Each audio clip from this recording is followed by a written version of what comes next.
That's it. Permanent subliminals now. There we go. So I've got a bit of news to tell you, which is why I've come on. This is phenomenal news. This is explosive news, I reckon. Honestly.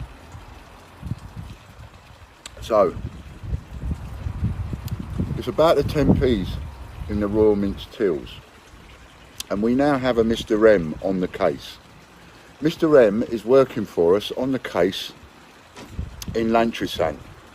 He's now an undercover operative, a secret agent, if you will. Now, Mr. M was down there for us in this last couple of days, today and yesterday. And there's certain things he was finding out, and there's certain things he wasn't too happy with, and he's phoned me up to let me know and say to me, like, you know, this isn't really on. They've changed it from 5 10p's. They're now giving you 10 10p's, although it depends on what you buy.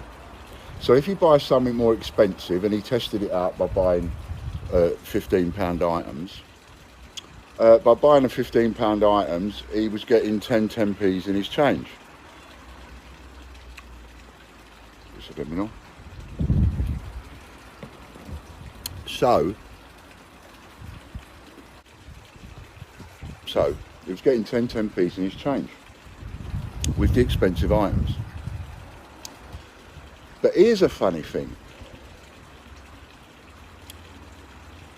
He went to use the postcards, and the postcards have been put up 40% in price.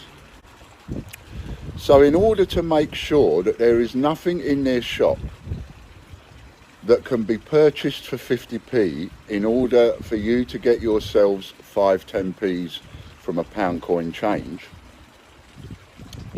in order to stop that practice outright, what they've done is they've put the price up of the postcards by 40% to 70 pence. They were 50 pence, they're now 70 pence, and they cost them like 3 pence each, if that, a couple of pence each, 5 pence each, if that. They now put them up to 70 pence. That's a 40% markup. I mean, that's a massive markup, and that's just to stop you doing what I told you to do, which is buy their cheapest item at 50 pence. Now, some of you are going to go, well, that's a bit naughty. Some of you are going to go, oh, well, you've made it, it's your fault, Ian, and you've now, everybody else has got to pay because of you. And some of you will probably go, ha ha ha, that's the Mint getting their own back on you. See, they can play just as cagey as you. You can have whatever point of view you like on a subject. The fact is, they put the price up by 40% on a bloody postcard. Funny thing is, according to my source, Mr. M, our undercover operative, who's going through and he's checking everything in the Royal Mint shop, he can't find a single item in the Royal Mint shop that's been put up in price. He can only find the postcards put up in price. Now, the thing for the coin swap, with the coin swap, you're supposed to be able to go in there and swap any A to Z 10p for another A to Z 10p. You don't actually need to do that. You can go down there and you can give them anything. You can give them any denomination, and you can give them pennies, you can give them 2p's, 5p's, 10p's, you can give them £1 and get your 10 10p's at the swap. You know, so it's not really a swap, because you can go in with a £1 coin and you can say, yeah, I'll swap this £1 coin for 10 10p's. And that's how they're doing that swap. Now, here's an interesting thing. You've got a jar, sort of thing, by the counter, jar, full of money, where they're putting the money in and giving people the 10p's, putting the money in, giving the people the 10p's. But the 10p's they're giving people are what I was talking about the other day, made from little scrap bits of metal, supplementing their tills that they've made from nothing. They've made them from nothing, and they're now accumulating money in a jar. Pardon me. 10 minutes ago, this money didn't exist. Now it exists because they've made it. Pardon me. Put it in their tills. Supplemented their tills. This is building up and building up. This has been going on for 2 years, right? Well, that money needs to now be recorded. How's that money being recorded?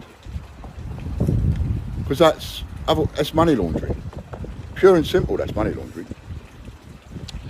But anyway, you can go in now and you can get 10p with your change, and you can get 10p on their swap days for anything. You don't have to give them 10p. You can give them 10p, you can give them ordinary 10p, or you can just give them 250p or a pound coin. An interesting thing that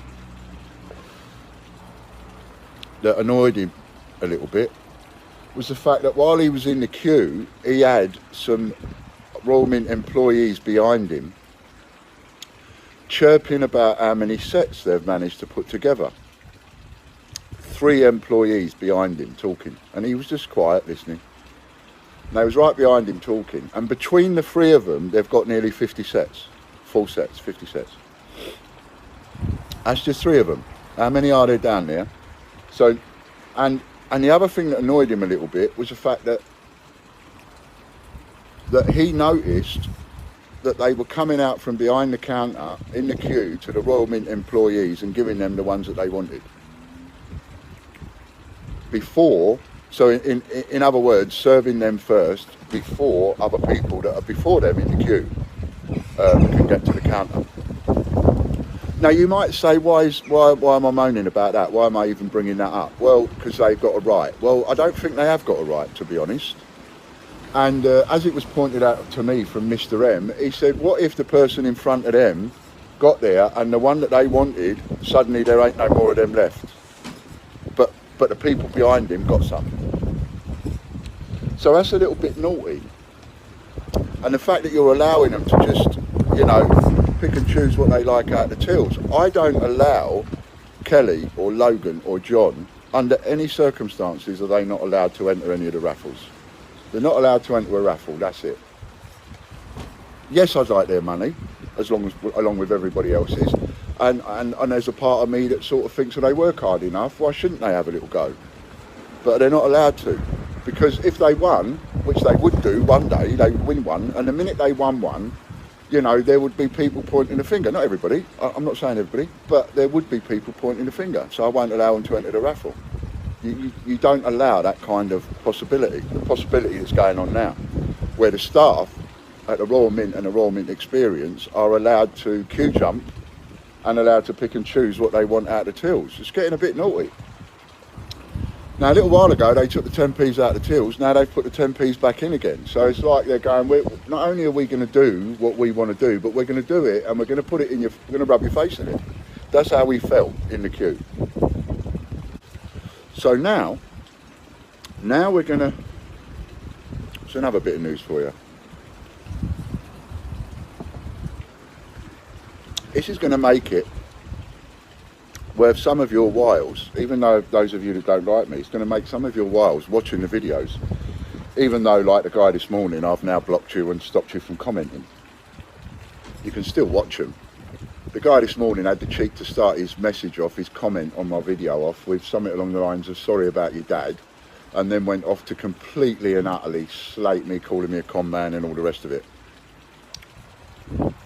I thought to myself, it took you a long time to write this, a long time to write this, and I looked at it and I was about to compose my reply when a little wry smile come over my face and my mind thought, yeah, he's taken quite a long time to write this. No matter what reply you give him, ain't going to annoy him as much as just going, bump, delete.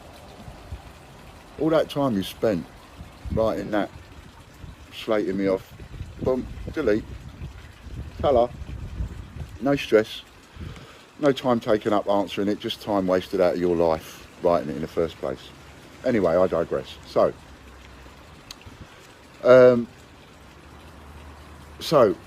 what we've got is, we've got our secret agent, Mr. M, in Lantrisant, And our secret agent is on a challenge. I offered him a challenge. I said to him, I'll give you £1,000 in points if you go to every bank and every post office in and around Lantrasant and video you going in there and asking them for the A to Z 10p's.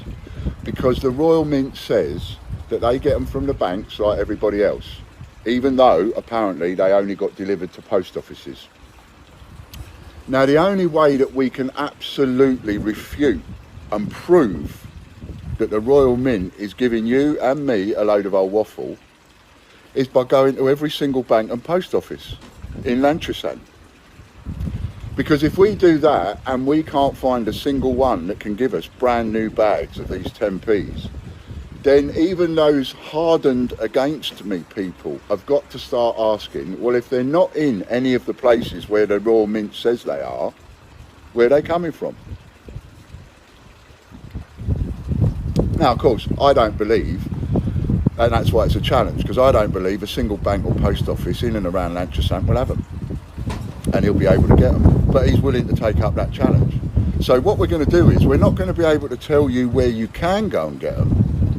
What we are going to be able to tell you is we're going to be able to tell you where you can't go and get them. So every time he sends me a video, he's going to tell me where that place was. And I'm going to tell you, don't go to this place, and here's the video.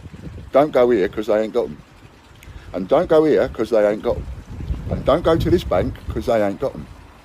And we'll narrow the field down for you. So anybody living in and around the Lantrasant and the Wales area, we're going to try and narrow this down for you with our secret agent, Mr. M, and see how far we've got to go in order to find these mysterious bags that the Royal Mint Experience shop seems to be able to get hold of like any other business, and nobody else can. So keep watching to find out. This has been Ian, www.thegreatbritishcoinhunt.com. Come over and find some really cool stuff. Merchandising, certificate of authorities, COAs, and our latest coins, the Britannia and the Falklands, doing well. Come and get some of them. Bye for now.